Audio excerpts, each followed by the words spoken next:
Hello நேயர்களே, நம்ம program daily night 11 to 12 1 hour plus சத்தியம் டிவில டெலிகாஸ்ட் ஆகுது. உங்களை உற்சாகப்படுத்துற சாட்சிகள், ஊக்கப்படுத்துற மிஷனரி வாழ்க்கை, டெய்லியும் குட்டி குட்டி ஷார்ட் மெசேஜஸ், ஏசுவின் செல்லங்கள் அப்படின்ற சில்ட்ரன்ஸ்க்கான ஸ்பெஷல் ப்ரோக்ராம் டெய்லியும் 11 to 12 சத்தியம் டிவில டெலிகாஸ்ட் ஆகுது.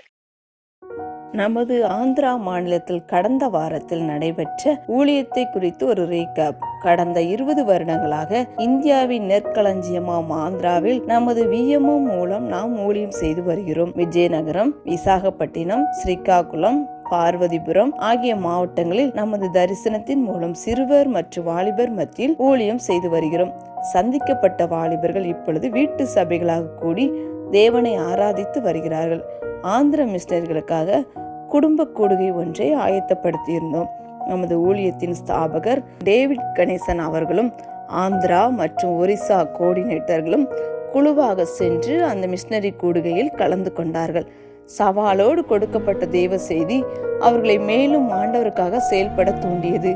இக்கூட்டத்தில் பங்கு பெற்றவர்கள் அநேகர் தங்களை ஜெபிப்பதற்காகவும் ஊழியம் செய்யவும் இன்னும் முழு நேர மிஷனரிகளாக தங்களை அர்ப்பணித்தார்கள். கூட்டத்தின் இறுதியில் அவர்களுக்கு பரிசுகள் வழங்கி உற்சாகப்படுத்தினோம். பின்னர் நடைபெற்ற ஞானஸ்தான ஆராதனையில் நமது தலைவர் டேவிட் கணேசன் அவர்கள் குவி மக்கள் மத்தியில் ஆண்டவருக்கு என்று தன்னை ஒப்பு கொடுத்த 13 நபர்களுக்கு ஞானஸ்தானம் கொடுத்தார்கள். அந்த 13 நபர்களும் முதல் தலைமுறை விசுவாசிகள் என்பது குறிப்பிடத்தக்கது. ஆந்திரா மாநிலத்தில் நடைபெறும் ஊழியத்திற்காக ஜெபியுங்கள். இன்னும் நமது சுதேச மிஷனரிகளை தேவன் வல்லமையாய் பயன்படுத்தும்படி ஜெபியுங்கள். ஆலயம் இல்லாத கிராமங்களில் ஆலயம் கட்டப்பட ஜெபியுங்கள். ஆந்திரா மாநிலம் இயேசுக்கே சொந்தமாகட்டும். ஆந்திராவில் ஒரு கூட்ட ஊழியர்கள் எழும்பும்படி ஜெபியுங்கள். தோள் கொடுங்கள். கர்த்தர் உங்களை ஆசீர்வதிப்பாராக.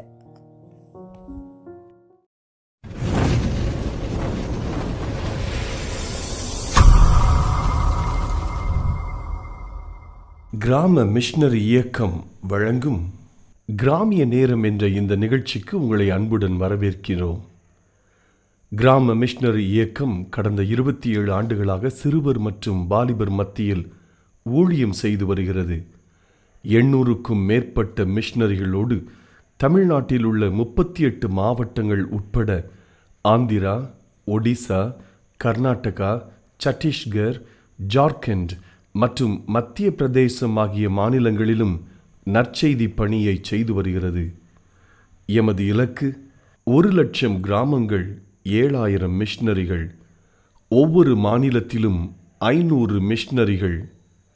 எமது தரிசனம் என் ஆட்டுக்குட்டிகளை மெய்ப்பாயாக என்ற வசனத்தின்படி கிராமங்களில் உள்ள சிறுவர் மற்றும் வாலிபர்களை கிறிஸ்துவுக்குள் வழிநடத்தி அவர்கள் மூலம் கிராமங்களை சுவிசேஷ மயமாக்குதல், சந்திக்கப்படும் சிறுவர் மற்றும் வாலிபர்களை நாளைய தலைவர்களாகவும் ஊழியர்களாகவும் உருவாக்குதல், ஒவ்வொரு கிறிஸ்தவரையும் ஆத்தும ஆதாயம் செய்கிறவராக மாற்றுதல்.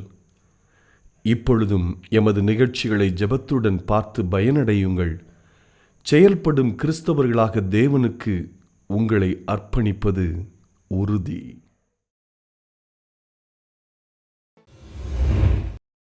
ஹலோ நேயர்களே, உங்ககிட்ட ஒரு நிமிஷம் பேசலாமா? ஒரு பியானோல நிறைய பிளாக் கீஸும் இருக்கும், ஒயிட் கீஸும் இருக்கும். இதே மாதிரிதான் நம்ம வாழ்க்கையில கூட நம்மளுக்கு நிறைய கவலையான விஷயங்களும் இருக்கும், சந்தோஷமான விஷயங்களும் இருக்கும்.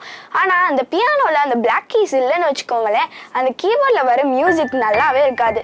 அந்த பிளாக் கீஸோட சேர்த்து அந்த மியூசிஷியன் வாசிக்கும் போதுதான் அது ஒரு பியூட்டிஃபுல்லான மியூசிக்கா இருக்கும். இதே போலதான் நம்ம வாழ்க்கையிலையும் நம்மளுக்கு நிறைய கவலையான மூமெண்ட்ஸ் இருக்கலாம், நிறைய ஹாப்பியான மூமெண்ட்ஸ் இருக்கலாம். இது எல்லாத்தையும் நீங்க மியூசிஷியனான ஜீசஸ் கிரைஸ்ட் கொடுத்தீங்கன்னா உங்க வாழ்க்கையும் ஒரு இனிமையான இசையா மாறிடும்.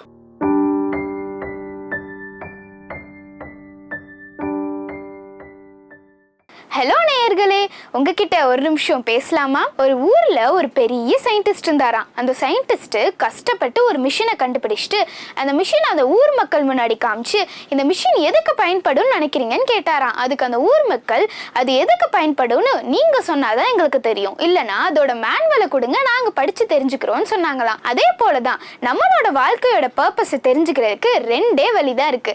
நம்மளை உருவாக்குன ஏசப்பா கிட்ட கேட்டு நம்மளோட பர்பஸ் ஆஃப் லைஃபை தெரிஞ்சுக்கணும். இன்னொரு வழி என்னன்னா, ஏசப்பா நம்மளுக்காக கொடுத்த மேனுவல், அதாவது ஏசப்பா நம்மளுக்காக எழுதின பைபிளை படிச்சு நம்மளோட பர்பஸ் ஆஃப் லைஃபை தெரிஞ்சுக்கலாம்.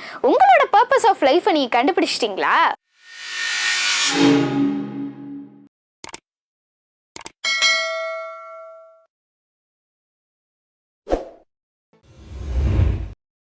இயேசுவின் செல்லங்கள்.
இயேசுவின் செல்லங்கள்.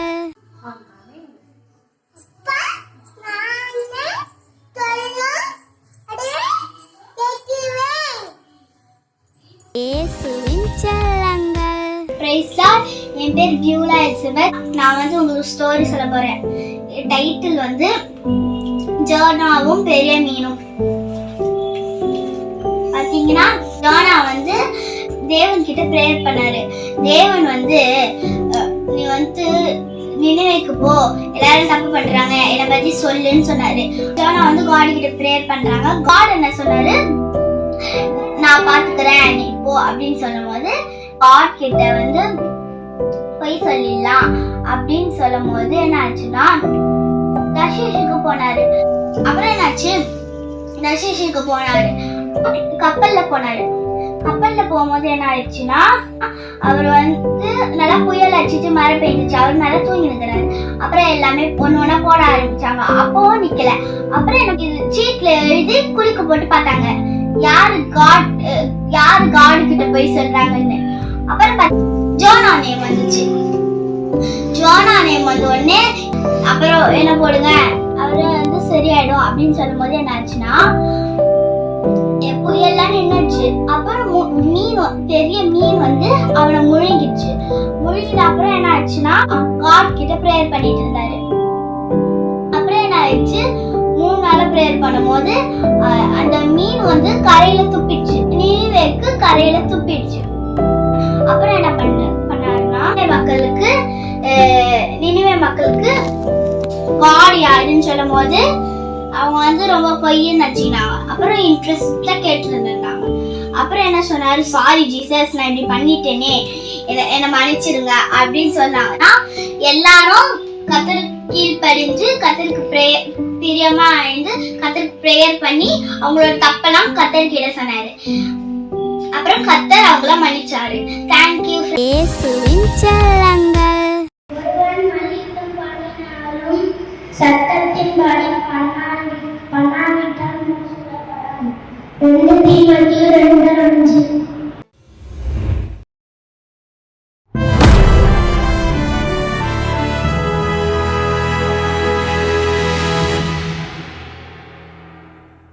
நம்ம ஏற்கனவே எனக்கு நிறைய சத்தியம் தெரியும், ஆனால் அதுக்கெல்லாம் கீழ்ப்படியலை அப்படின்னு சொன்னால் அதுக்கு அடுத்த லெவல் ஆஃப் ட்ரூத், அதற்கு அடுத்த நிலையில் உள்ள சத்தியங்களை ஆண்டவர் எனக்கு சொல்ல மாட்டார். எப்போ நமக்கு தெரிஞ்ச சத்தியத்திற்கு நம்ம கீழ்ப்படுகிறோமோ, அதை கைக்கொள்ள முயற்சிக்கிறோமோ, அங்கிருந்து தான் ஆண்டவர் என்ன செய்கிறாரு, அடுத்தபடி தம்மை குறித்து இன்னும் வெளிப்படுத்துகிறார். ஏதோ மெதுவா சொல்றா, மேல போறாங்க, சுத்தி வராங்க. எத்தனை தடவை அந்த பிள்ளை தன்னுடைய தாயை கூப்பிட்டாலும் அந்த தாய் குனிந்து செவி சாய்த்து பதில் கொடுக்கறாங்க.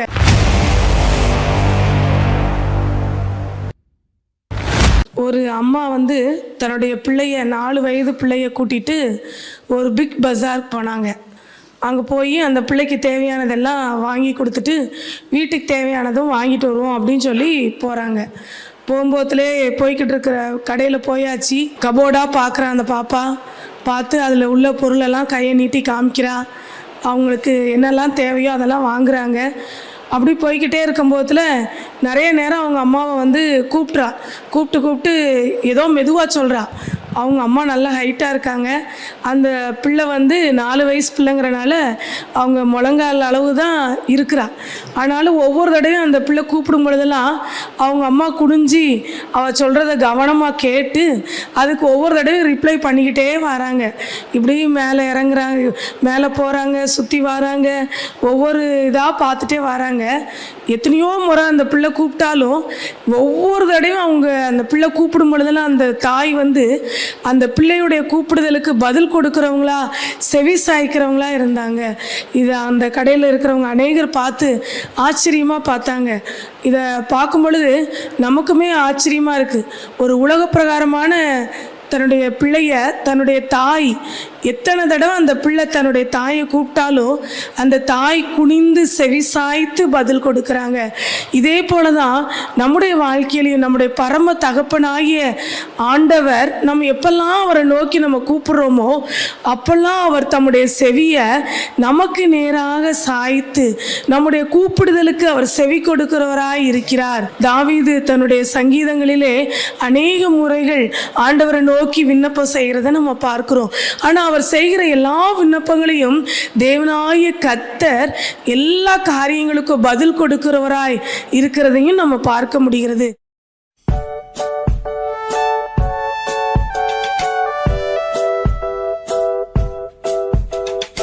ஹாய் குட்டீஸ், நல்லா இருக்கீங்களா? சாப்பிட்டீங்களா? ஸ்கூலுக்கெல்லாம் போயிட்டு வந்துட்டீங்களா? இன்றைக்கி ஒரு புது பாட்டு கற்றுக்கலாமா?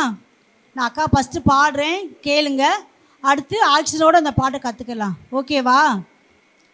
போற்றிடுவோம் நம் தேவனை, உயர்த்திடுவோம் நம் ராஜனை. போற்றிடுவோம் நம் தேவனை, உயர்த்திடுவோம் நம் ராஜனை. கரம் பற்றி நடத்தும் தேவனை காலமெல்லாம் நாம் பாடுவேன். கரம் பற்றி நடத்தும் தேவனை காலமெல்லாம் நான் பாடுவேன். கண்மணி போல் நம்மை காத்திடுவார், கருத்துடன் அவரை வணங்குவேன். கண்மணி போல் நம்மை காத்திடுவார், கருத்துடன் அவரை வணங்குவேன். போற்றிடுவேன் என் தேவனை, உயர்த்திடுவேன் என் ராஜனை. போற்றிடுவேன் என் தேவனை, உயர்த்திடுவேன் என் ராஜனை. என்ன குட்டீஸ், பாட்டு நல்லா இருக்கா? இந்த பாட்டு நீங்களும் கற்றுக்கிட்டு ஆக்ஷனும் கற்றுக்கிட்டு உங்கள் ஃப்ரெண்ட்ஸுக்கும் சொல்லிக் கொடுங்க. ஓகேவா? இப்பொழுது ஆக்ஷன் பார்ப்போமா? போற்றிடுவோம் நம் தேவனை, உயர்த்திடுவோம் நம் ராஜனை. போற்றிடுவோம் நம் தேவனை, உயர்த்திடுவோம் நம் ராஜனை. கரம் பற்றி நடத்தும் தேவனை காலமெல்லாம் நான் பாடுவேன். கரம் பற்றி நடத்தும் தேவனை காலமெல்லாம் நான் பாடுவேன். கண்மணி போல் நம்மை காத்திடுவார், கருத்துடன் அவரை வணங்குவேன். கண்மணி போல் நம்மை காத்திடுவார், கருத்துடன் அவரை வணங்குவேன். போற்றிடுவேன் என் தேவனை, உயர்த்திடுவேன் என் ராஜனை. போற்றிடுவேன் என் தேவனை, உயர்த்திடுவேன் என் ராஜனை. மனதுருகிற தெய்வன் பாருங்கள், மேய்ப்பனில்லாத ஆடுகளைப் போல் இருக்கிற ஜனங்களை பார்த்து மனதுருகி பிரசங்கிக்க தொடங்குகிறார். ரட்சிக்கப்படாதவர்களிடத்தில் ஆண்டு பேசுகிறார் என்றால், என்னை மேய்ப்பராக ஏற்றுக்கொள்ளுங்களேன். என்னிடத்தில் வந்து விடுங்களேன். ஏன் வருத்தப்படுறவங்க? என்கிட்ட வாங்க, நான் உங்களுக்கு இளைப்பாறுதேன். அதுதான் நம்முடைய எதிர்பார்ப்பு. இயேசு கிறிஸ்துவின் இனிய நாமத்தினாலே கிராம மிஷனரி இயக்க குடும்பத்தின் சார்பாக கிராமிய நேரம் என்ற நிகழ்ச்சிக்கு உங்களை அன்போடு கூட வரவேற்கிறோம். இப்பொழுதும் ஆண்டவர் நம்மோடு கூட செய்தி வேலைக்காக பேசும்படி கடந்து செல்வோம். ஆண்டவருடைய சமூகத்தில் உங்களுக்காக நான் ஜெபித்த போது உங்களோடு கூட பேசும்படி ஆண்டவர் ஒரு சில வசனங்களை ஆண்டவர் காண்பித்து கொடுத்தார். பாருங்கள், செய்தி என்பது ஒரு மனிதன் பேசுவது அல்ல, ஏசப்பா தான் உங்கள் கூட பேசுகிறார். ஒருவேளை இந்த செய்தியை நீங்கள் கேட்கணும்னு சொல்லி தான் இந்த நேரத்தை உங்களுக்கு ஆண்டவர் ஃப்ரீ பண்ணியிருக்கிறார்.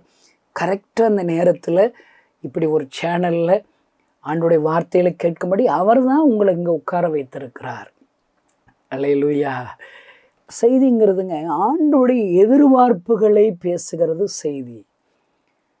மனதுருகிற தேவன் பாருங்கள், மேய்ப்பனில்லாத ஆடுகளைப் போல் இருக்கிற ஜனங்களை பார்த்து மனதுருகி பிரசங்கிக்க தொடங்குகிறார். ரட்சிக்கப்படாதவரிடத்தில் ஆண்டு பேசுகிறார் என்றால், என்னை மேய்ப்பராக ஏற்றுக்கொள்ளுங்களேன், என்னிடத்தில் வந்து விடுங்களேன். ஏன் வருத்தப்படுறவங்க? என்கிட்ட வாங்க, நான் உங்களுக்கு இளைப்பாறுதேன். அதுதான் நம்முடைய எதிர்பார்ப்பு. இந்த செய்தியை கேட்கிற அருமையான கிறிஸ்தவ நண்பர்களே, ஒருவேளை கிறிஸ்துவ அல்லாத நண்பர்களே, நீங்கள் வருத்தப்படுறீங்களாங்க? எங்கே வருத்தப்பட்டு அங்கேயே தங்கிட்டுங்க? வந்து பாருங்களேன், இங்கே ஆண்டவர் உயிரோடு இருக்கிறார். அவர் அற்புதம் செய்வார், உங்கள் வாழ்க்கையை மாற்றுவார், உங்கள் பாவத்திலிருந்து விடுதலை கொடுப்பார், உங்கள் வியாதிகளை சுகமாக்குவார், கிருபைகளை கொடுப்பார். வாருங்களேன். அதுதான் அவருடைய எதிர்பார்ப்பு. அதுதான் எதிர்பார்ப்பு. ஏசப்பாவுடைய எதிர்பார்ப்புகளை பிரசங்கிக்கிறது தான் ஆண்டவருடைய செய்தி வேலை. இந்த எளிமையான கணேசனை கொண்டு என்ன பேச போகிறார்? ஐயா, எனக்கு வேத வசனங்களை டீப்பாக தியானித்து உங்களுக்கு விளக்கம் சொல்லுகிற அழைப்பு இல்லை எனக்கு. அப்படியெல்லாம் எனக்கு தெரியாதுங்க. வெளிப்படுத்தல் விசேஷத்தை எனக்கு கட்டுத்தாங்கன்னு யாராவது சொல்லுவீங்கன்னா எனக்கு அதெல்லாம் தெரியாதுங்க. ஆனால் வெளிப்படுத்தல் விசேஷம் என்பது என்ன? ஆண்டவர் ஒரு நாள் இந்த உலகத்தில் வரப்போகிறார். ஒருவேளை அந்த 2ஆம் வருகையை அறிவிப்பது தான் வெளிப்படுத்தல் விசேஷம். ஒருவேளை வெளிப்படுத்தல் உள்ள அநேக சத்தியங்களை நான் கற்றுக்கொள்கிறேன், பிரசங்கிக்கிற அளவிற்கு எனக்கு அதில் ஞானம் எனக்கு இல்லை ஐயா, நீங்கள் ஜெபியுங்கள். ஆனால் எனக்கு ஒன்று மாத்திரம் தெரியும், ஆண்டவருடைய 2ஆம் வருகை வர வேண்டுமானால் முதல் வருகையை குறித்து ஜனங்கள் கேள்விப்பட வேண்டும் ஐயா. ராஜ்யங்களின் சுவிசேஷம் எல்லாருக்கும் சொல்லப்படும், அப்போ தான் முடிவு வருங்க. ஆண்டவருடைய 2ஆம் வருகைக்காக காத்திருக்கிற கிறிஸ்தவ நண்பர்களே, நான் சொல்கிற முதல் வருகையை கேள்விப்படாத கோடிக்கணக்கான ஜனங்கள் வரும்போது எப்படிங்க 2ஆம் வருகையை நாம் எதிர்பார்க்க முடியும்? இன்னும் அதிகமாக சுவிசேஷம் அறிவிக்கப்பட வேண்டும். நான் சொல்கிறேங்க, நீங்கள் நிறைய ஊழியக்காரங்கள் என்னென்னமோ சொல்லலாங்க. நான் போன ஒரு சின்ன கிராமங்க, உன்னிவட்டி என்ற ஒரு கிராமத்தில் நான் ஊழியம் செய்த போது, இயேசுவா, அவருக்கு வேணால் நாங்கள் ஓட்டு போட்டுருவோம், எம்ஜிஆருக்கு ரெட்டலையில் ஓட்டு போடுவோம், உதயன் சூரியனுக்கு ஓட்டு போடுவோம், ஒருவேளை நிறைய இடத்துக்கு நாங்கள் ஓட்டு போடுவோம். இந்த ஏசப்பா இப்போ வந்திருக்கிறாரா, அவருக்கு என்ன ஓட்டு போடணும்னு சொல்லுங்கள், நாங்கள் போட்டுறோன்னு சொன்னேன். ஐயா, இயேசு என்பவர் இரட்சகர், அவர் ஜனங்களுக்காக பரிதபிக்கிறவர், மனதுருகிறவர், ஜனங்களை விடுவிக்க விரும்புகிறவர் என்ற செய்தி என் கிராமங்களுக்கு செல்லவில்லையே, இந்த விருதுநகர் பட்டணத்தில் இருக்கிற கிராமங்களுக்கு செல்லவில்லையே. ஐயா, நீங்களும் நானும் என்னையா செய்து கொள்ளுகிறோம்?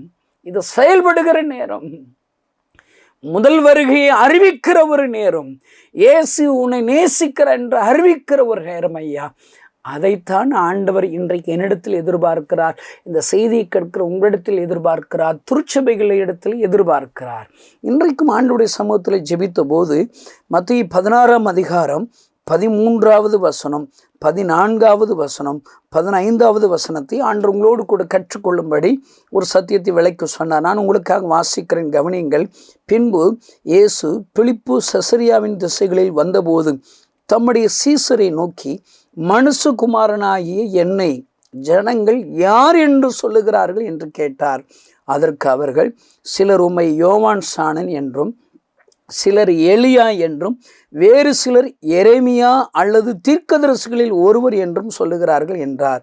அப்பொழுது அவர், நீங்கள் என்னை யார் என்று சொல்லுகிறீர்கள் என்று கேட்டார். சீமோன் பேதுரு பிரதியுத்தரமாக, நீர் ஜீவனுள்ள தேவனுடைய குமாரனையே. பாருங்கள், இதை நான் வாசிக்கும்போது ஒரு பெரிய ஒரு ஆச்சரியங்க. சீசர்கள்ட்ட ஆண்டவர் கேட்குறார், ஏதோ அவர் விரும்புகிறாருங்க. என்ன ஜனங்கள் யாருன்னு சொல்கிறாங்க, யாருன்னு நம்புகிறாங்க, ஜனங்களை என்ன குறித்து என்ன பேசுகிறாங்க அப்படின்னு விரும்புகிறாருங்க. என்ன சொல்கிறான்னு விரும்புகிறாங்க. நான் அடிக்கடி யோசிப்பேன், இந்த செய்தி கேட்குற நீங்கள் உங்களை குறித்து உங்களை சுற்றி இருக்கிற ஜனங்கள் என்ன சொல்லுகிறார்கள். அடிக்கடி சொல்லுவேன், பொய்யான குற்றச்சாட்டு சொல்லி உங்களை கிரிட்டிசிசம் பண்ணுறாங்களா, அதெல்லாம் நீங்கள் விட்டுறணும், அதெல்லாம் மனசில் வைக்கக்கூடாது. ஆனாலும் நீங்கள் அதை குறித்து அடிக்கடி யோசிச்சுக்கிட்டே இருக்கணும். ஜனங்கள் என்ன எப்படி சொல்லுவாங்க. அவர் தம் அடிச்சுக்கிட்டு இருப்பாருங்க. அலுவலகத்துக்கு வர்ற அவர் கிறிஸ்தவர் தான். ஆஃபீஸ் 5 மணி முடியும்னு சொன்னால் அவர் 3 மணிக்கு கிளம்பி போயிடுவாருங்க. அங்கே ஒரு கிறிஸ்தவ வீடு இருக்குது, அங்கே எப்போவுமே சினிமா பாட்டு சத்தமாக கேட்குங்க. இப்படி உங்களை சொல்கிறாங்களா ஜனங்கள்? இந்த செய்தி கேட்கிற சகோதரி, உங்களை ஜனங்கள் யார் என்று சொல்லுகிறார்கள், யார் என்று சொல்லுகிறார்? என்ன நான் அடிக்கடி யோசித்து பார்ப்பேன், என்னுடைய நண்பர்கள் என்ன சொல்கிறாங்க, என்னுடைய கிராமத்தில் உள்ளவங்க என்ன சொல்கிறாங்க, என் உறவுக்காரங்க என்ன சொல்கிறாங்க, அது ரொம்ப முக்கியங்க, அவசியங்க. அது தெரிஞ்சுக்கிறணும். நான் ஒரு நாள் மழை பெஞ்சு முடிஞ்சது, சைக்கிளில் என் கிராமத்தில் தெருவில் ஓட்டி போனேன். ஒரு இடத்துல பள்ளத்தில் தண்ணி தேங்கி இருந்துச்சு. அந்த தண்ணி சைக்கிளில் போகும்போது டக்குன்னு அப்படி தெரிச்சு அப்படி போச்சு.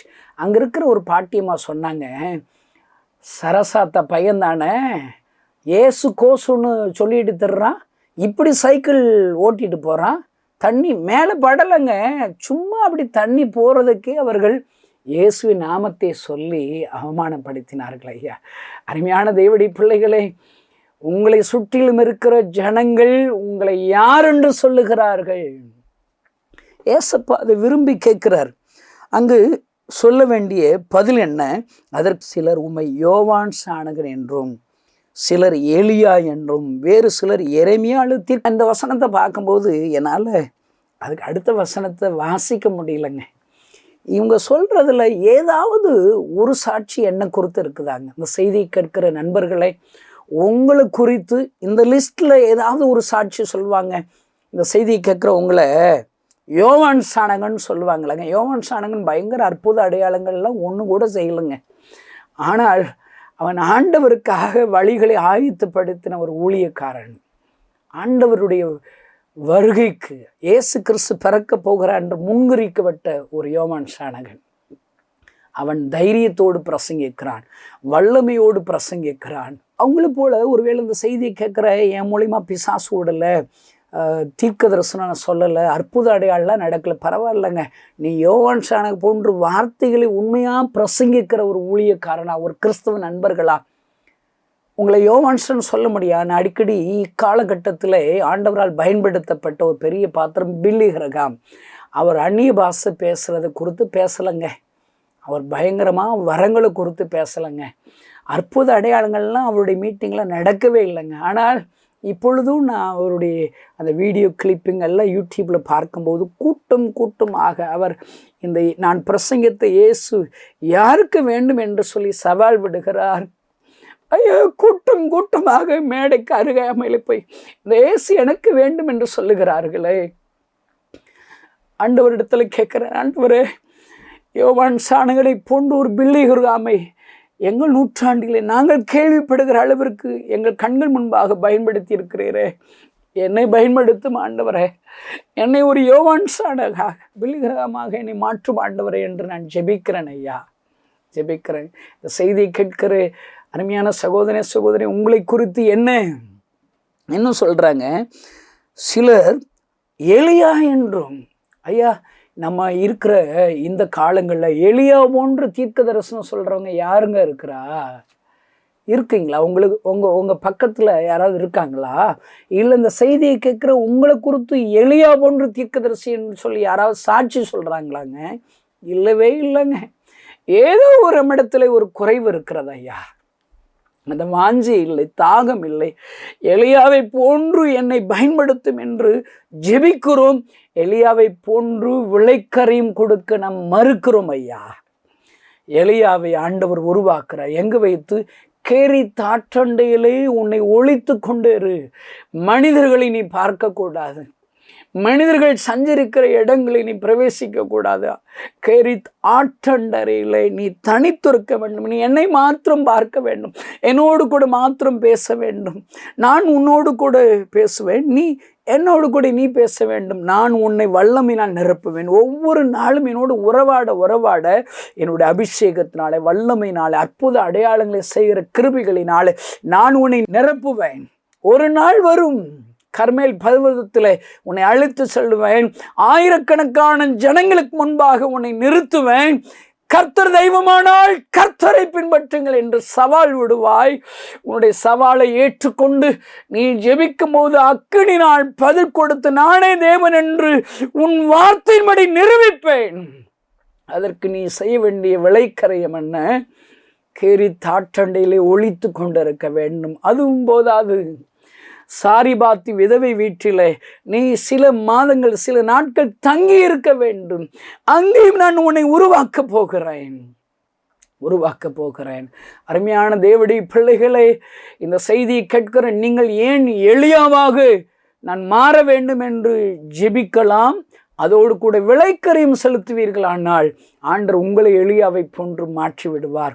ஒருவேளை எரேமியாவை போன்று. எரேமியாவை நான் யோசித்து பார்க்குறேன். ஆண்டவரால் பயன்படுத்தப்பட்ட வல்லமை உள்ள தீர்க்கதரிசிங்க.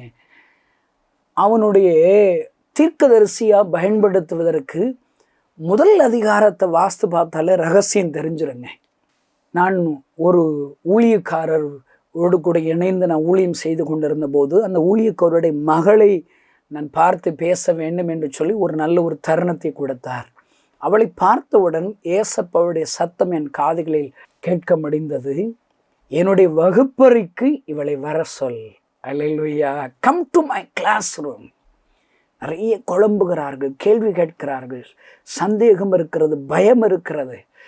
இவளுக்கு நான் சொல்லுகிற இந்த வார்த்தையை சொல். என்னுடைய வகுப்பறைக்கு வர சொல், நான் காரியங்களை கற்றுக் கொடுப்பேன். ஆண்டவர் சொல்ல சொன்னார். ஆண்டவருடைய வார்த்தை இடத்தில் சொன்னேன். ஒவ்வொரு நாளும் ஒரு குறிப்பிட்ட ஒரு சில நிமிடங்கள், நேரங்கள், மணி நேரங்கள் அவருடைய வகுப்பறைக்கு வருவாயனால், ஏசப்பாவுடைய வகுப்பறை என்னங்க? அவருடைய ஜெப அறை. அவரை சந்திக்கிற முழங்கால் படியிட்டு இயேசுவே என்று ஆராதிக்கிற இடத்திலே அது ஒரு வகுப்பறை ஐயா. கிறிஸ்துவ நண்பர்களே, இன்றைக்கு உங்களை கூர்மையாக்கப்பட வேண்டுமானால், கூர்மையான ஆயுதங்களாக ஆண்டவர் உங்களை மாற்ற வேண்டுமானால் அவருடைய வகுப்பறைக்கு நீங்களும் நானும் வர வேண்டும் ஐயா. ஒருவேளை எரிகோக்கள் இருக்கிறதா? உங்கள் பாதைகளிலே யோர்தான்கள் இருக்கிறதா? ஆண்டவர் சொல்லுவார், யோசுவாவே நீ வா, வகுப்பறைக்கு வா. மோசே, ஐயோ வனாந்திரத்திலே தண்ணீர் இல்லை என்று சொல்லி தாகத்தோடு ஜனங்கள் முறுமுறுக்கிறார்களா? உன்னை கல்லறிய பார்க்கிறார்களா? நீ வா, கூடாரத்தில் என்னை தனித்து சந்தி என்னுடைய வகுப்பறைக்கு வா, கூடார வகுப்பறைக்கு வா. நான் காரியங்களை கற்றுக் கொடுப்பேன். அந்த கற்பாறையிலே உன் கைகளை கொடுத்திருக்கிற கோலை வைத்து அடித்தால் கற்பாறையிலிருந்து நீருற்று வரும் ஐயா. யோசுவாவிடத்து சொல்லுவார், யோர்தான் உனக்கு முன்பாக இருக்கிறதா? நீயா முயற்சி பண்ணாத. இன்னைக்கு இருக்கிற ஜனங்கள் எல்லாம் நம்ம என்ன செய்கிறது? நமக்கு முன்பாக யோர்தான் இருக்கிறது. எப்படியாவது அந்த யோர்தானை கடக்க வேண்டும் என்பதற்காக ஆண்டவர் எனக்கு சொன்ன பெரிய ஒரு தரிசன வார்த்தை என்ன தெரியுமா? என் ஜனங்களும் என்னுடைய திருச்சபைகளும் என்னுடைய ஊழியக்காரர்களும் நான் நம்புகிற அநேக என் பிள்ளைகளும் யோர்தானை கடப்பதற்கு என்னிடத்தில் வருவதற்கு மனதில்லாதபடி அவங்க என்ன செய்யறான் தெரியுமா? கையில் யோர்தானில் ஓடுற தண்ணியை மோந்து அங்கிட்டு ஊற்றுறாங்களாம், இல்லை பக்கெட்டில் எடுத்து ஊதுவோம். எப்படியாவது இந்த தண்ணி காலி பண்ணி நம்ம அந்த அக்கறைக்கு போயிட வேண்டிய முடியுமாங்க? எரிகோ இருக்குது, கடப்பாறை கம்பி எடுத்துட்டு குத்தி நான் எரிகோ உடைக்க போகிறேன்னு சொல்லுகிற கிறிஸ்தவ நண்பர்களை, ஊழியக்காரர்களுடைய திருச்சபைகளை முடியவே முடியாது. என் ஆண்டவர் உங்களுக்காக காத்திருக்கிறார். எரேமியாவை ஆண்டவர் வகுப்பறைக்கு அழைக்கிறார் ஐயா. வகுப்பறையில் அவன் தாழ்வு மனப்பான்மையோடு இருக்கிறான். ஆண்டவர் சொல்லி கொடுக்கிறான், நீ வா, நான் உனக்கு கற்றுக் கொடுப்பேன். இப்பொழுது என்னத்தை காண்கிறாய்? வாதுமை மரத்தின் இலையை காண்கிறேன். நீ கண்டது சரியே. பொங்குகிற பானையை நான் பார்க்கிறேன். நீ கண்டது சரியே. ஐயா, காரியங்களை கற்றுக் கொடுக்க விரும்புகிற ஆண்டவர் ஐயா, உன் எரேமியா என்று ஜனங்கள் அழைக்கிறார்களா, அல்லது தீர்க்கதரிசிகளில் ஒருவர்? நான் யோசிக்கிறேங்க, இன்றைக்கு இந்த கடைசி காலத்தில் உபத்திரவத்தின் நாட்கள் ஐயா, கிறிஸ்துவத்திற்கு விரோதமாக எழும்புகிற அநேக உபத்திரவங்களை பார்க்கும், நெருக்கங்களை பார்க்கும். இன்றைக்கு தேவை தீர்க்கதரிசிகளில் ஒருவராக, வேதாமத்தில் அடையாளம் காணப்பட்ட தீர்க்கதரிசி ஒருவராக யாராவது மாற வேண்டும் என்று சொல்லி விரும்புகிறார் ஐயா, விரும்புகிறார். இந்த செய்தி கேட்கிற அருமையான நண்பர்களே, உங்களை யார் என்று சொல்லுகிறார்கள்? உங்களுக்கு ஒரு அடையாளம் இருக்குதாங்க. ஆதியாகமம் 41 அதிகாரம் 9வது வசனத்திலிருந்து 13வது வசனம் வரைக்கும் வாசித்து பார்த்தீங்கன்னா, யோசேப்பு என்கிற அந்த ஆண்டவரால் தெரிந்து கொள்ளப்பட்ட அந்த பாத்திரத்தை குறித்து அங்கே சிறைச்சாலையில் இருக்கிற ஒருவன் காரியங்களை சொல்லி கொடுக்கிறான். அவன் சொல்லுகிற வார்த்தையை நீங்கள் வாசித்து பாருங்க. அவன்தான் அடையாளம் காண்பிக்கிறான்.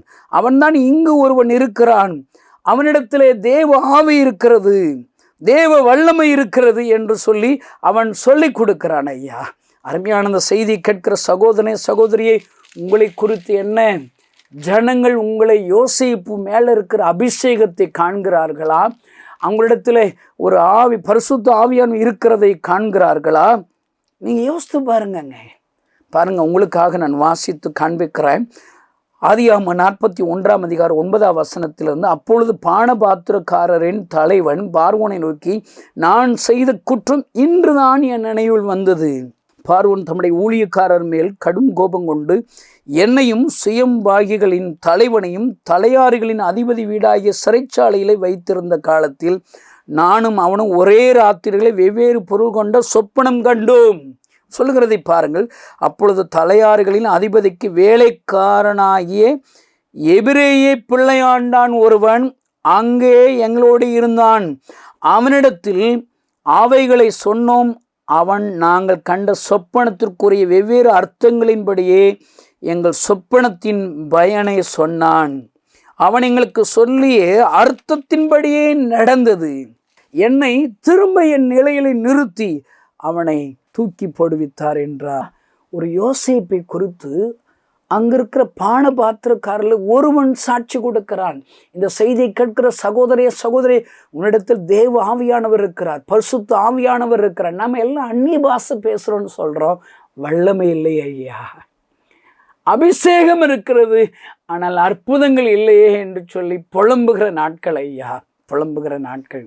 ஒருவேளை தானியலின் புஸ்தகத்தை வாசித்து பாருங்கள். தானியலின் புஸ்தகம் 5ஆம் அதிகாரத்தை நீங்கள் திருப்பிக் கொண்டால் அங்கு தானியலை குறித்து அங்கு அறிவிக்கப்படுகிறது. இவனிடத்திலே தேவ ஆவியானவர் இருக்கிறார். அவனுடைய காரியங்களை குறித்து அங்கு சாட்சி சொல்லப்படுகிறது. உங்களுக்காக நான் வாசிக்கிறேன். தானியலின் 5ஆம் அதிகாரம் 13வது வசனத்தில், அப்பொழுது தானியலின் ராஜாவின் முன் உள்ளே அழைத்து வந்து விடப்பட்டான். ராஜா தானியலை பார்த்து, நீ என் பிதாவாகிய ராஜா யூதாவிலிருந்து சிறைப்பிடித்து வந்த யூதரில் ஒருவனாகிய தானியல் அல்லவா? உனக்குள்ளே தேவர்களின் ஆவி உண்டென்றும் வெளிச்சமும் புத்தி விசேஷத்த ஞானமும் உன்னிடத்தில் காணப்பட்டது என்று உன்னை குறித்து கேள்வி. பார்த்தீங்களா? அல்லேலூயா. அருமையான தேவனுடைய பிள்ளைகளே, உன்னிடத்தில் விசேஷமான ஆவியானவர் இருக்கிறதை நாமை சுற்றில் இருக்கிற ஜனங்கள் சாட்சி சொல்ல வேண்டும் ஐயா. எனக்கு ஒரு கேள்வி கேட்டு பாருங்க. ஜனங்கள் என்னை யார் என்று சொல்லுகிறார்கள்? உங்களை கிறிஸ்தவன் என்று சொல்லுவார்களா? அவர்கள் அன்பானவர்கள் என்று சொல்லுவார்களா? அவர்கள் பரிசுத்த ஆவியினுடைய வல்லமை பெற்றவர்கள் என்று சொல்லுவார்களா? நான் ஒரு முதல்ல இயேசுடைய அன்பை அறிவிக்கும்படி ஒரு கிராமத்துக்கு சென்றேங்க.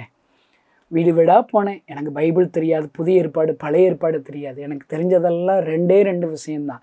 ஏசப்பா என் இருதய வியாதியை சுகமாக்கினார். சாக கடந்து எனக்கு சுகம் கொடுத்தார். என் வியாதியை சுகப்படுத்தி எனக்கு அற்புதம் செஞ்ச ஆண்டவர் அழுதுகிட்டே இருக்கிறார். ஜனங்களுக்காக ஜனங்கள் என்னை அருகிலேன்னு அழுதுகிட்டே இருக்கிறார். இந்த 2 விஷயத்தை தெரிஞ்சுதாங்க ஏசப்பா பற்றி ஒரு கிராமத்தில் சொல்லப்பானுங்க. வீடு வீடாக சொன்னேன், ஏசப்பா எனக்கு நல்லது செஞ்சுருக்கிறார், உங்களுக்கு நல்லது செய்வார் என்று சொன்னேன். எல்லாரும் என்னை திட்டுனாங்க, அவமானமாக பேசுனாங்க, காரி துப்பினாங்க, எல்லாம் அடிக்க வந்தாங்க ஐயா. ஆனாலும் ஏசப்பா ஜனங்களுக்காக அழுது கொண்டே இருக்கிறாரே, நான் இந்த அவமானத்தை சகித்து கொள்ளட்டும் என்று சொல்லி வீடு வீடாக சென்றேன். ஒரு 10 வீடு தள்ளி 11ஆவது வீட்டில் சொல்லும்போது அங்கே இருக்கிற ஒரு அம்மா படுத்த படுக்கையோடு இருந்தார்கள், சாக கடந்தார்கள். அவர்கள் உறவினர்கள் எல்லாம் அங்கு அவர்களை பார்க்க வந்தார்கள். நான் அந்த வீட்டில் போய் ஏசப்பாவை நம்புங்களேன், ஏசப்பா எனக்கு நல்லது செஞ்சார், உங்களுக்கு நல்லது செய்வார் என்று சொன்னேன் ஐயா. அவர்கள் என்ன தெரியுமா சொன்னார்கள்? கிறிஸ்தவர்கள் ஓதிவிட்டாள், அவர்கள் ஜெபித்தால் நல்லது நடக்கும் என்று கேள்விப்பட்டிருக்கிறோம், நம்ம கொஞ்சம் ஓதிவிடு என்று சொன்னார்கள், ஜெபம் பண்ணி விடு என்று சொன்னார்கள். அருமையான இந்த செய்தியை கேட்கிற நண்பர்களே, ஜனங்கள் உங்களையும் என்னையும் நம்புகிறார்கள், திருச்சபைகளை ஜனங்கள் நம்புகிறார்கள். ஊழியக்காரர்களிடத்தில் கொண்டு போய் ஜெபித்தால் அங்கு ஒரு விடுதலை கிடைக்கும் என்று நம்புகிறார்கள். இந்த செய்தி கேட்கிற நண்பர்களே, அவர் நம்பிக்கைக்குரிய பாத்திரனாக நீங்கள் இருக்கிறீர்களா? இல்லாவிட்டால் இன்றைக்கு ஒப்புக் கொடுங்கள் ஐயா. ஆண்டவரே, ஒரு யோவான் ஸ்நானகனாகவோ, ஒரு எலியாவாகவோ, ஒரு எரேமியாவோ, அல்லது யாரோ ஒரு தீர்க்கதரிசிகளில் ஒருவராகவோ என்னை மாற்றும் ஆண்டவரே. ஆண்டவர் கைகளை ஒப்பு கொடுப்பீர்களா? எல்லா கண்களை மூடி ஜெபிப்போம். ஆண்டவரே, இந்த செய்தியை கேட்கிற ஒவ்வொருவர்களுக்காக நான் ஜெபிக்கிறேன் அப்பா. ஒவ்வொருவரையும் யோவான் ஸ்நானகர்களாக மாற்றுங்கப்பா. ஒவ்வொரு கிறிஸ்தவர்களையும் எலியாவாக, எரேமியாவாக, தீர்க்கதரிசியில் ஒருவராக மாற்றும் அப்பா. யோசேப்பை குறித்து ஐயோ, அங்கு யாரோ ஒருவன் ராஜ சமூகத்தில் ஒருவன் சாட்சி சொல்ல முடிகிறதே.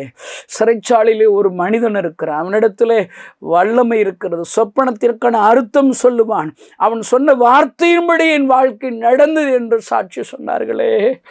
ஐயோ, என்னை குறித்து இந்த செய்தி கேட்டுக்கொண்டிருக்கிற ஒவ்வொருவரை குறித்து புறஜாதிகள் சாட்சி சொல்லத்தக்கதாக எங்களை ஆசீர்வதிப்பீராக. தானியேலை குறித்து ஆண்டவரே, ராஜ அரண்மனைகளை பேசப்பட்டு அங்கு தானியேலை ராஜ அரண்மனைக்கு ராஜாவிற்கு முன்பாக அழைத்து வரப்படுகிறானே. தானியேலே, உன்னிடத்தில் விசேஷித்த தேவனுடைய ஆவி இருக்கிறது என்பதை எங்களை அறிந்திருக்கிறோம் என்று சொல்லுகிறார்களே. அப்பா, எங்களை குறித்து என்ன ஆண்டவரே, எங்களை குறித்து அப்படி ஒரு சாட்சி வரட்டும் என்று நான் ஜெபிக்கிறேன். இந்த செய்தி கேட்கிற ஒவ்வொருவருக்கும் சாட்சி வரட்டும் என்று நான் ஜெபிக்கிறேன். பெரிய ஒரு எழுப்புதலை தாரும் இயேசுவின் நாமத்தினால் பிதாவே, ஆமென். இந்த செய்தி நிச்சயமாக உங்களை செயல்பட தூண்டியிருக்கும் என விசுவாசிக்கிறோம். கர்த்தராகிய இயேசு கிறிஸ்துவின் நாமத்தினாலே அன்பின் வாழ்த்துக்களை தெரிவித்துக் கொள்கிறேன். என் பேர் சிமியோன். நான் திருநெல்வேலி மாவட்டத்தில் பிறந்தேன். என்னோட அப்பா அம்மா விவசாய குடும்பத்தை சேர்ந்தவர்கள். எனக்கு ஒரு சகோதரனும் சகோதரியும் உண்டு. நானும் என் சகோதரனும் இரட்டை குழந்தைகள். சிறு வயதிலிருந்தே தேவ பக்தியோடு வளர்க்கப்பட்டேன். ஆனால் நாட்கள் செல்ல செல்ல ஆண்டவரை விட்டு பின்மாற்றத்திற்கு சென்று கொண்டிருந்தேன். இப்படி நான் போய்கிட்டு இருக்கையில் டீச்சர் ட்ரைனிங் படிச்சுக்கிட்டு இருந்தேன். ஒரு 12 நாள் காய்ச்சல் வந்தது. காய்ச்சல் அப்படி ஒரு காய்ச்சல். காலையில் வாந்தி, வயிற்றால், நைட்டானா குளிர் ஜுரம்.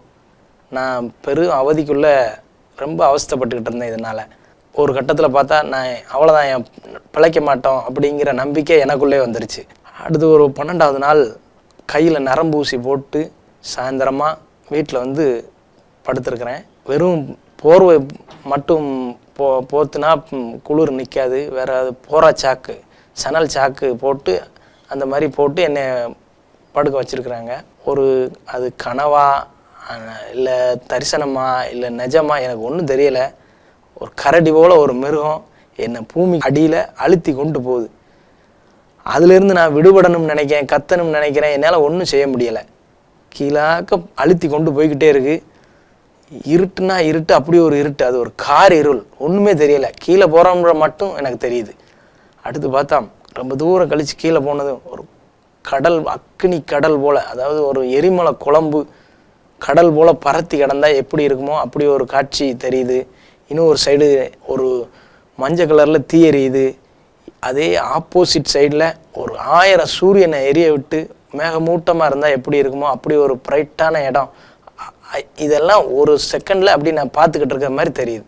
இதுக்கு இடையில இந்த கரடி போல் ஒரு மிருகம் என்னை அப்படியே அந்த அந்த கடலுக்குள்ளே அக்கினி கடல் போல் இருக்கிறதுல தள்ள கொண்டு போய்கிட்டு இருக்கு. இடையில ஒரு கை லைட் ரோஸ் கலரில் ஒரு பிரகாசமான கை என்னை வந்து தாங்கி பிடிக்கி. உடனே நான் அதிலேருந்து எந்திரிச்சு வந்துட்டேன். விடுபட்டு வந்து எங்கள் அம்மாட்ட ஜெபம் பண்ணுங்கங்க.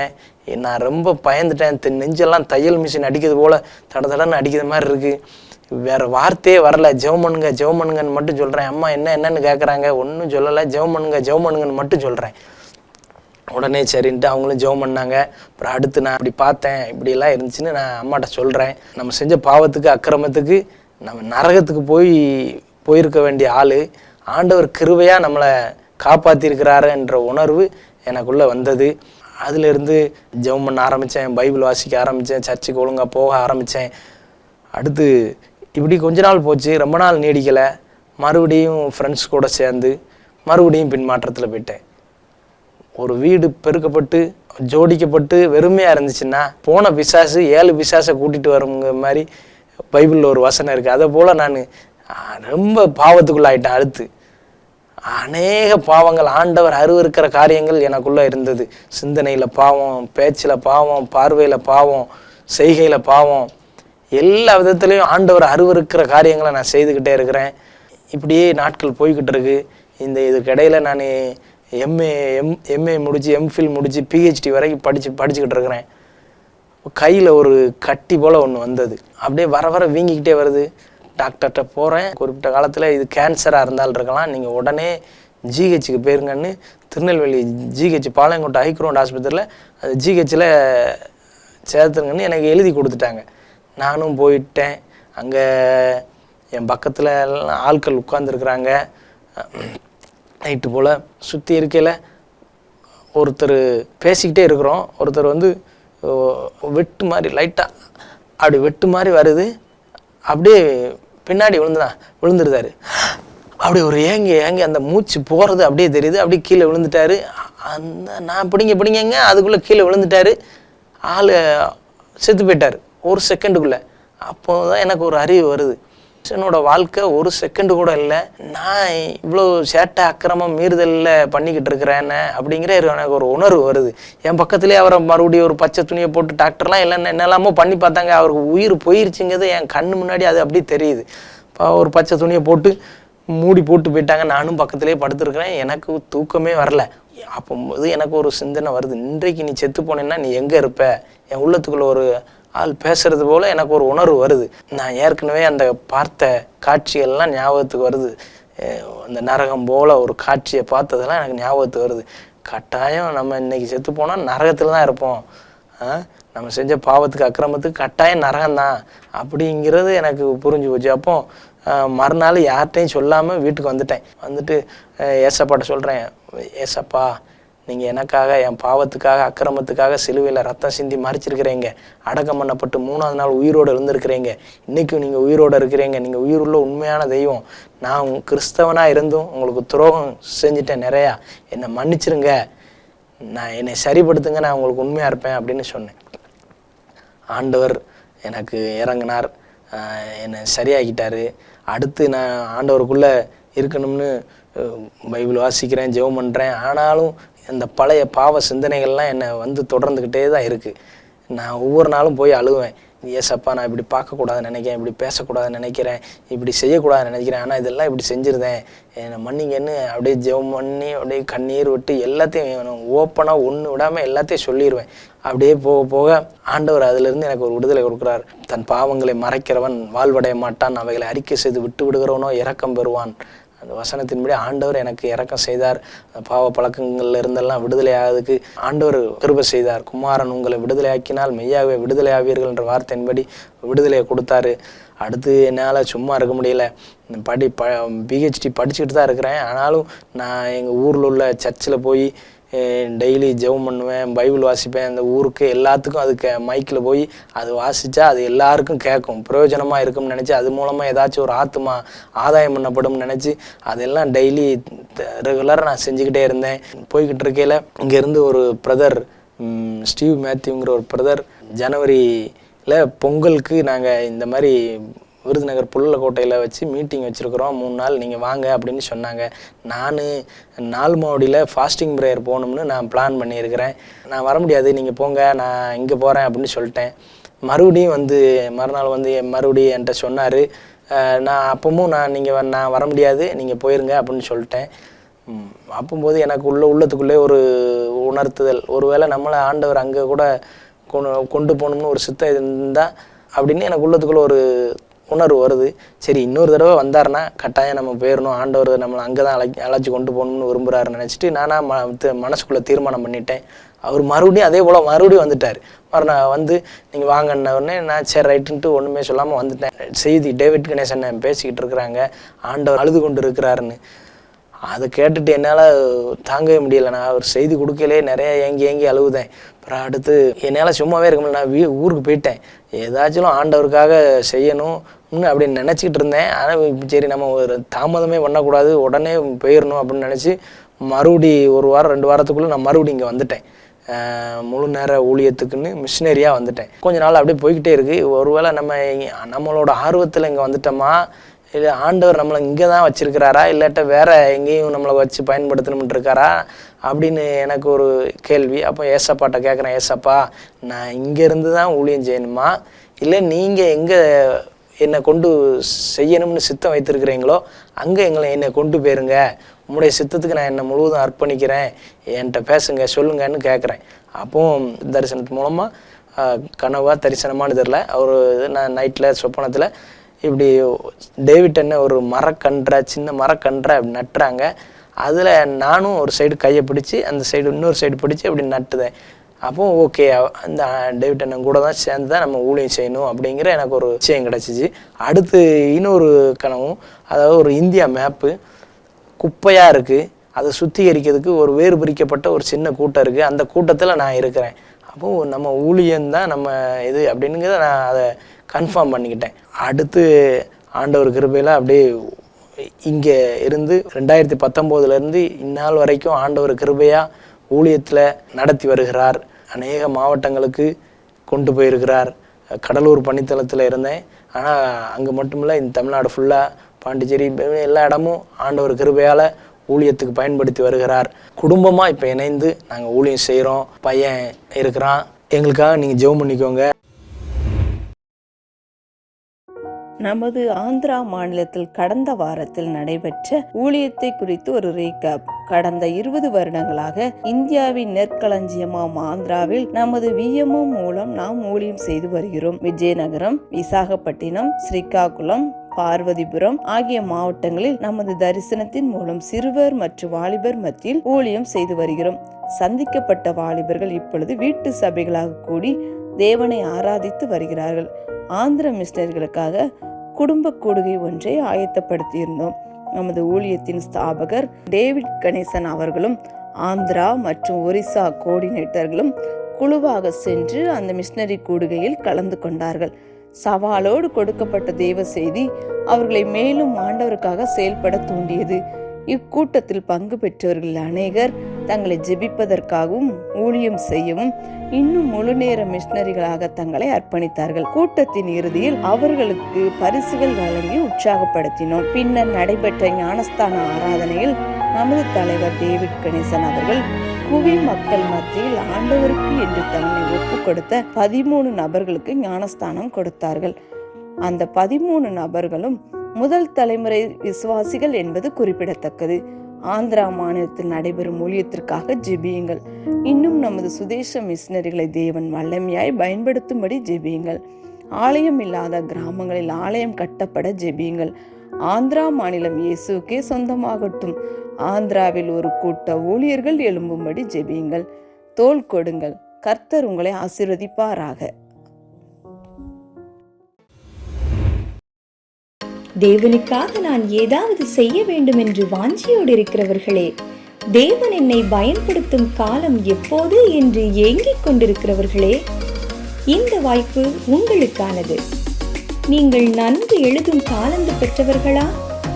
தேவன் கொடுத்த இந்த தாளந்து பிறருக்கு பயன்படாமல் இருக்கிறதே என்று கவலையோடு யோசிப்பவரா நீங்கள்? கவலையை விடுங்க, இந்த வாய்ப்பு உங்களுக்கானது. நாம் மாதந்தோறும் ஆரம்ப விசுவாசிகளுக்காக வெளியிடும் மோட்ச பயணம் என்ற தின தியான இதழில் எழுதும் ஒரு வாய்ப்பை உங்களுக்கு ஏற்படுத்தி தருகிறோம். நீங்கள் இந்த வாய்ப்பை பயன்படுத்தி உங்கள் தாளந்து மூலம் அழிந்து போகிற ஆத்துமாக்களை தேவ ராஜ்யத்திற்கென்று கூட்டி சேர்க்க முன்வாருங்கள். அதற்காக நீங்கள் செய்ய வேண்டியது, நீங்கள் ஜெபத்துடன் தியான பகுதி ஒன்றை ஆயத்தம் செய்து அதை A4 ஷீட்டில் 1.5 பக்கத்திற்கு குறையாமல் எழுதி எங்களுக்கு அனுப்பலாம். இந்த மோட்ச பயணம் இதழானது புதியதாய் ஆண்டவரை ஏற்றுக்கொள்ளுகிறவர்களுக்கானதால் ஒரு சிறு சம்பவத்தை எழுதி அதை வேத வசனத்தோடு ஒப்பிட்டு அதை விவரித்து கடைசியில் இந்த தியானம் மூலம் இன்றைக்கு நாம் கற்றுக்கொள்ளும் நடைமுறை ஆலோசனை என்ன என்பதையும் குறிப்பிட்டு எழுதி எங்களுக்கு அனுப்பலாம். நீங்கள் ஜெபத்துடன் எழுதும் தியான பகுதி மோட்ச பயணம் என்ற பத்திரிகையில் அச்சடிக்கப்படுவதோடு ஆங்கிலம் உட்பட 8 இந்திய மொழிகளில் மொழிபெயர்க்கப்பட்டு சமூக வலைத்தளம் மூலம் லட்சக்கணக்கான மக்களுக்கு ஆசீர்வாதமாக மாறப்போவது உறுதி. நீங்கள் எழுதி அனுப்ப வேண்டிய முகவரி: கிராம மிஷனரி இயக்கம், தபால் பெட்டி எண் 51, விருதுநகர் 626001 என்ற முகவரிக்கு அனுப்பலாம். இதுவே அனுக்கிரக காலம், இதுவே இரட்சணிய நாள். ஆம், இதுவே உங்களுக்கான நேரம். விரைந்து செயல்படுங்கள். தேவனுக்கே மகிமை உண்டாகட்டும்.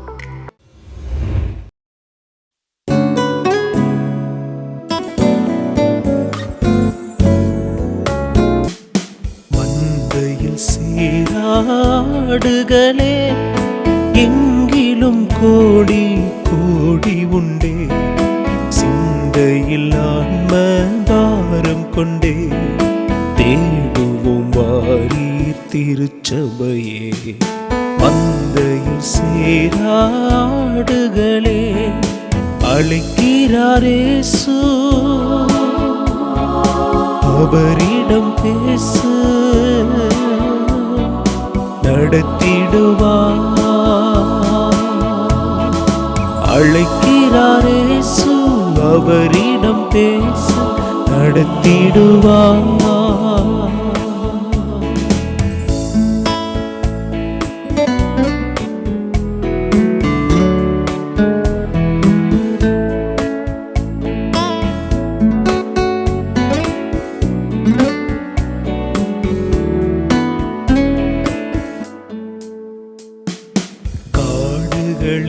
பல நாடுகளில் என் ஜனம் சிதறுண்டு சாகுவதா? காடுகளில் பல நாடுகளில் என் ஜனம் சிதறுண்டு சாகுவதா? பாடுபட்டேன் அதற்காகவுமே, தேடுவோர் யார் என் நாடுகளை? பாடுபட்டேன் அதற்காகவுமே, தேடுவோர் யார் என் நாடுகளை? அழைக்கிறாரேசு, அவரிடம் பேசு,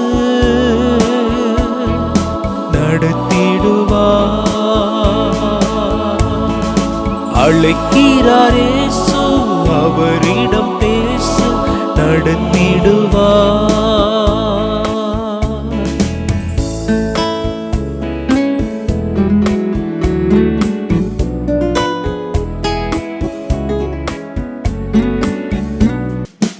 எனக்காய் பேசிட நாவு வேண்டும், என்னை போல் அலைந்திட கால்கள் வேண்டும்.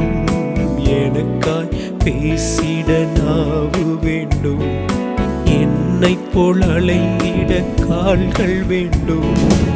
என்னில் அன்பு கூற ஆட்கள் வேண்டும், இதை உன்னிடம் கேட்கிறேன் தர வேண்டும். என்னில் அன்பு கூற ஆட்கள் வேண்டும், அதை உன்னிடம் கேட்கிறேன் தர வேண்டும். அழைக்கிறாரேசு, அவரிடம் பேசு, நடத்திடுவார்.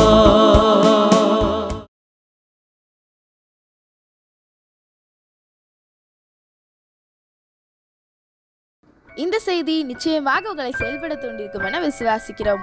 நீங்களும் எங்களோடு இணைந்து தேவனுக்காக ஏதாவது செய்ய விரும்புகிறீர்களா? கீழ்கண்ட எங்களது ஊழிய திட்டத்திற்காக ஜெபிக்க முன்வரலாமே. தமிழ்நாடு மற்றும் பிற மாநிலங்களிலும் ஆலயம் கட்ட தேவையாய் உள்ள 1000 கிராமங்களில் இடம் வாங்கி ஆலயம் கட்டப்பட ரூபாய் 5 லட்சமோ அல்லது அதில் ஒரு பகுதியோ கொடுத்து ஆலயம் கட்டி கொடுப்போர் எழும்ப ஜெபியுங்கள். சூனேமியால் எலிசாவுக்கு ஒரு அறை வீட்டை கட்டி கொடுத்தது போல புதிய மிஷனரிகள் தங்கி பயிற்சி எடுப்பதற்கு ரூபாய் 2 லட்சம் கொடுத்து ஒரு மிஷனரி வீட்டை கட்டி கொடுப்போர் எழும்ப ஜெபியுங்கள். நாம் சந்திக்கும் வாலிபர்கள் மற்றும் ஆரம்ப விசுவாசிகளை கிறிஸ்துவுக்குள் வளரச் செய்ய ரூபாய் 300 கொடுத்து முழு வேதாகமும் வாங்கி கொடுப்போர் எழும்ப ஜெபியுங்கள். நாம் பணி செய்யும் 8 மாநிலங்களிலும் உள்ள 880 மிஷனரிகளை மாதந்தோறும் ரூபாய் 10,000 கொடுத்தோ அல்லது இயன்ற காணிக்கையை கொடுத்தோ தாங்குவோர் எழும்ப ஜெபியுங்கள். தமிழ்நாடு மற்றும் பிற மாநிலங்களிலும் துரிதமாக சுவிசேஷம் அறிவிக்கவும் பின்தொடர் பணிக்காகவும் சுவிசேஷ வாகனங்கள் வாங்கி கொடுப்போர் எழும்ப ஜெபியுங்கள். தங்கள் வாலிப மற்றும் சிறு பிள்ளைகள் ரட்சிக்கப்பட, அபிஷேகிக்கப்பட மற்றும் இயேசுவுக்கு சாட்சியுள்ள பிள்ளைகளாக வளர கண்மணி பிள்ளைகள் இயேசுவுக்காக திட்டத்தில் தங்கள் பிள்ளைகளை இணைக்கிற பெற்றோர்கள் எழும்ப ஜெபியுங்கள். இந்தியா முழுவதிலும் இன்னும் துரிதமாக நம் மிஷனரி பணிகள் நடக்க மாதந்தோறும் அல்லது வருடத்திற்கு ஒரு முறையாவது ரூபாய் 1000 கொடுத்து எழுப்புதல் விரும்பும் பங்காளர் திட்டத்தில் இணைகிற அநேகர் எழும்ப ஜெபியுங்கள். மேலும் எங்களோடு தொடர்பு கொள்ள விரும்பினால் திரையில் காணும் எங்கள் முகவரியும் குறித்துக் கொள்ளுங்கள். கிராம மிஷனரி இயக்கம், தபால் பெட்டி எண் 51, விருதுநகர் 626001. இந்த நிகழ்ச்சியையோ அல்லது எங்கள் ஊழியத்தையோ நீங்கள் தாங்க விரும்பினால் எங்கள் தொலைபேசி எண்ணை குறித்துக் கொள்ளுங்கள். 7378000444. கர்த்தர் தாமே உங்களை ஆசீர்வதிப்பாராக.